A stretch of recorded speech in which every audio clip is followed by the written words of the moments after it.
En Iran, le bilan de la répression ne cesse d'augmenter. Selon Amnesty International, plus de 300 personnes ont été tuées dans les manifestations contre la hausse du prix de l'essence mi-novembre. Pour parler de la situation en Iran, nous recevons aujourd'hui le célèbre photojournaliste Reza, auteur avec son frère Manouché de Iran, rêve et dérive. Les textes sont signés Rachel de Gatti. Bonjour, merci d'être avec nous. Vous êtes plus qu'un photographe, vous êtes un homme engagé. Comment analysez-vous les événements qui secouent l'Iran? Ces événements, ils sont à la suite de plusieurs autres depuis des années, depuis 40 ans que ce régime totalitaire, ce régime religieux des mollahs, des ayatollahs, ils ont mis la main sur l'Iran et que chaque fois on voit que la répression est plus sanglante qu'avant. Ces dernières semaines, selon Amnesty, il y a eu 300, mais d'autres informations, ils parlent de plus de 1 millier de morts, plus de 10 000 arrestations, et ça continue encore. Le peuple iranien, aujourd'hui, il vit le moment le plus noir de toute son histoire. L'Iran est devenu comme une très grande prison, ou la plus grande prison du monde au ciel ouvert. Amnesty International dénonce, vous venez de le dire, des milliers d'arrestations arbitraires. Alors vous qui vivez en France, qu'est-ce que vous faites en tant que membre de la diaspora iranienne? En tant que membre de la diaspora iranienne, mais aussi en tant que journaliste qui veille sur tout ce qui se passe dans cette partie du monde, là où une grande partie de mon travail est fait. Pour le moment, donner l'information, essayer de lier les événements aux organisations internationales. Et tout ce qu'on peut faire, quelque part, c'est dans cette rentrée, je disais. Et quel est votre plus grand combat aujourd'hui? La fin des inégalités sociales, la paix?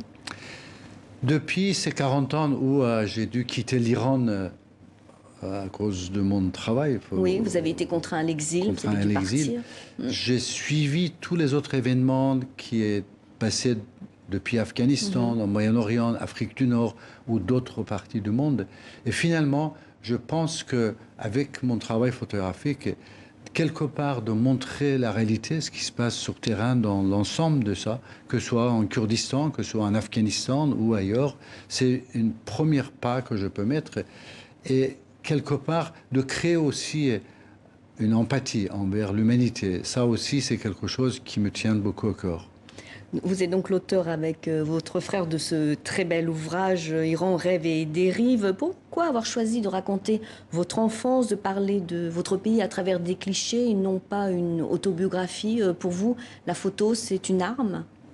J'ai choisi depuis mon enfance, à l'âge de 13 ans, la photographie comme un vrai moyen d'expression, presque comme vous dites, une arme, parce que la photographie joue un rôle important dans notre histoire, dans l'histoire du XXIe siècle. C'est notre histoire.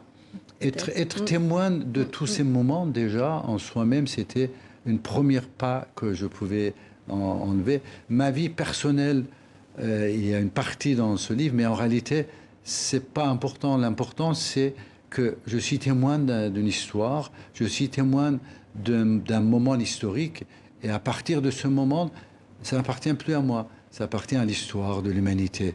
Et faire ce livre maintenant, 40 ans après, c'était pas seulement pour commémoration de ces moments douloureux et la souffrance du peuple iranien, mais surtout de démontrer que tout ce qui se passe aujourd'hui en Moyen-Orient, tout ce qui s'est passé, la création d'Al-Qaïda, la création de Daesh, de Taliban, et tous ces noms, leur origine et leurs racines, ça vient de la République islamique iranienne, ça vient de Khomeini et tous les autres ayatollahs qui ont mis la main sur cette révolution. Alors dans votre ouvrage, vous racontez qu'à 22 ans, vous avez été arrêté, torturé, condamné à 3 ans de prison en Iran. Pourquoi? Qu'est-ce qu'on vous reprochait précisément? Mes photographies, toujours mes photographies. C'est-à-dire, à partir du moment où vous voulez témoigner et parler de justice que pour vous ou pour moi, c'est un des mots les plus importants de ma vie. Et quand on est devant ces injustices, et le meilleur moyen pour moi, c'était placarder les photographies dans le mur de l'université, dans le mur de la ville. Et ça m'a pris 3 ans de prison à l'âge de 22 ans. Merci beaucoup pour cet entretien, Reza. Je rappelle que vous êtes le co-auteur avec votre frère de ce très beau livre, Iran, rêves et dérives.